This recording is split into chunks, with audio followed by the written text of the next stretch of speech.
बने रहिए हमारे साथ हरियाणा पंचायत चुनाव की हर नई अपडेट के लिए और सब्सक्राइब कीजिए हमारा चैनल और इसको वीडियो को शेयर कीजिए ताकि हर किसी को नई खबर हरियाणा पंचायत चुनाव की मिलती रहे। हरियाणा पंचायत चुनाव में देरी की वजह से आम लोगों की मुश्किलें बढ़ गई हैं। जी हाँ, बहुत मुश्किलें बढ़ गई हैं क्योंकि बहुत सारी डॉक्यूमेंट्स बनवाने पड़ते थे जो गाँव में ही बन जाते थे सरपंच के पास, पर अब इनके लिए उन्हें ऑफिसर्स के पास जाना पड़ेगा। प्रशासकों के हवाले पंचायतें और 107 नई ग्राम पंचायतें गठित हुई है और अब वार्डबंदी का कार्य भी शुरू हो जाएगा और फिर इसके बाद पंचायती राज संस्थाओं के चुनाव होंगे। पंचायतों में बीडीपीओ, पंचायत समितियों में एसडीएम और जिला परिषदों में सीओ काम को देखेंगे।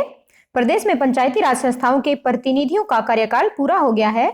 इसके चुनाव पिछली बार की तरह इस बार भी देरी से होने की संभावना है और ये चुनाव 24 फरवरी से पहले सब कुछ इसका कंप्लीट हो जाना चाहिए था। चुनाव का सब काम, रिजल्ट भी आ जाना चाहिए था और नई सरकार बन जानी चाहिए थी, पर ये नहीं बन पाई है और इस वजह से 24 फरवरी से ही पंचायत का जो सरपंचों का जो अधिकार था वो उनसे लेकर ऑफिसर्स को उनका अधिकार दे दिया गया है और इस संबंध में क्षेत्र के बीडीपीओ ने चार्ज ले लिया है 24 तारीख से। यानी अब सरपंचों के सभी काम बीडीपीओ के पास आ गए हैं। ऐसे में ग्रामीणों को अब उन सभी कार्यों के लिए बीडीपीओ के पास जाना होगा जो वे सरपंच के पास करवा लिया करते थे।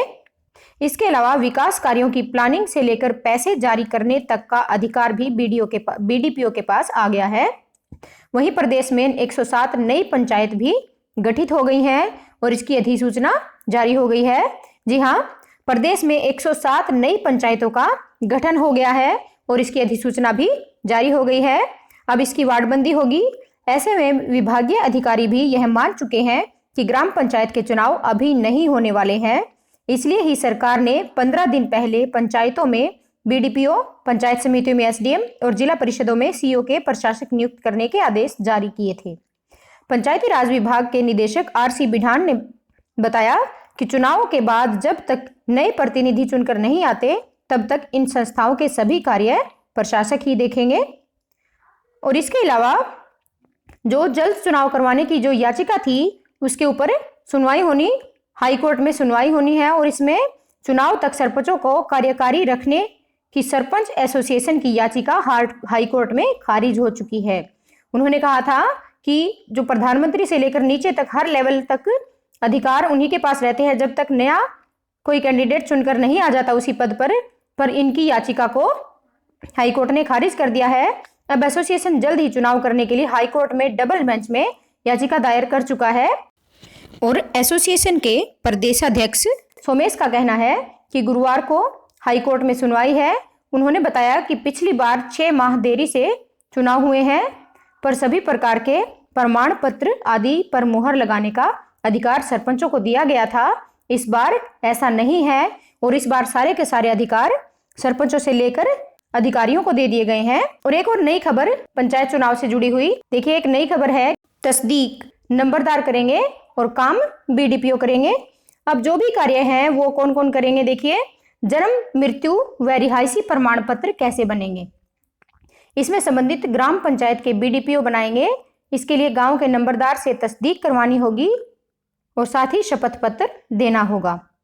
जाति प्रमाण पत्र, आय प्रमाण पत्र कैसे बनाए जाएंगे, यह नंबरदार की तस्दीक से बनेंगे, वेरीफाई बीडीपीओ ही करेंगे।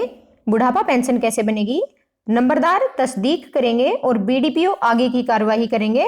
आवेदन बीडीपीओ के पास ही करना होगा। गांव के विकास कार्य कैसे होंगे, इससे संबंधित भी सूचना है कि विकास संबंधी आवेदन कहां से दे सकेंगे।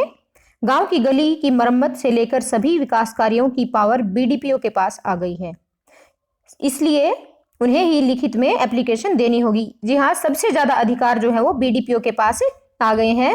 पंचायती जमीन के ठेके की प्रक्रिया भी अब किसके पास रहेगी, देखिए पंचायत से संबंधित सभी कार्य बीडीपीओ के हवाले हैं, यह प्रक्रिया भी वही पूरी करवाएंगे।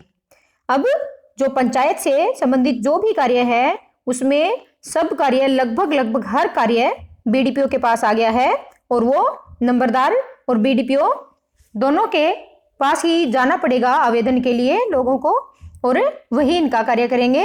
अब मैं आपको बताने वाली हूँ कि सबसे ज्यादा पंचायतें कहाँ बनी हैं, जो नई पंचायतें गठित हुई हैं। इनमें से सबसे ज्यादा पंचायतें 18 पंचायतें यमुनानगर में बढ़ी हैं और करनाल में 12, कुरुक्षेत्र में 11, नूह में 8, भिवानी, पंचकुला, रेवाड़ी में 7, रोहतक, सोनीपत, गुड़गांव और महेंद्रगढ़ में 4 पंचायतों का गठन हुआ है। फरीदाबाद, अंबाला, सिरसा, पानीपत, फतेहाबाद में 3, पलवल में 2 और चरखी दादरी, हिसार, कैथल, जींद में 1 नई ग्राम पंचायतें बनाई गई हैं। ये थी आज की नई अपडेट। और सरपंच चुनाव से जुड़ी हुई कोई भी नई अपडेट अगर आप चाहते हैं तो हमारे चैनल को सब्सक्राइब कीजिए, ताकि कोई भी नई सूचना जैसे ही आती है तभी हम आपको इन सूचनाओं से अवगत करवा देते हैं। और आप हमारी वीडियो को इतना लाइक करते हैं, शेयर करते हैं और सब्सक्राइब किया आपने चैनल, इसके लिए आपका बहुत बहुत धन्यवाद।